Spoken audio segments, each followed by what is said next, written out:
Welcome to Leaseweb Tech Demo.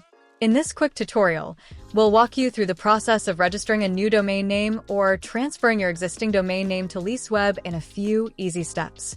To register a new domain or transfer your existing domain to Leaseweb, visit the domain name page on the Leaseweb website. If you are a new customer, create your account by providing some basic information and verify your account with a valid email address. Once completed, return to the domain name page on our website and search for your domain name.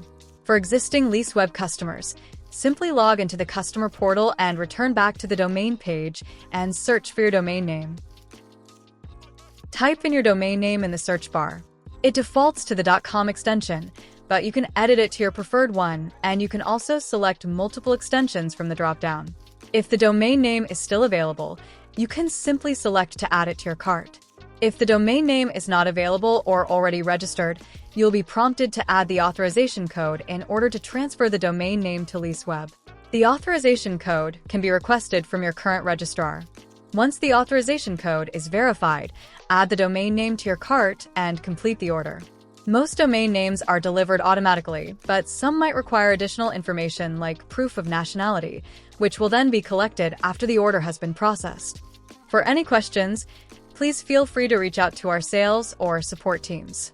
Thanks for watching.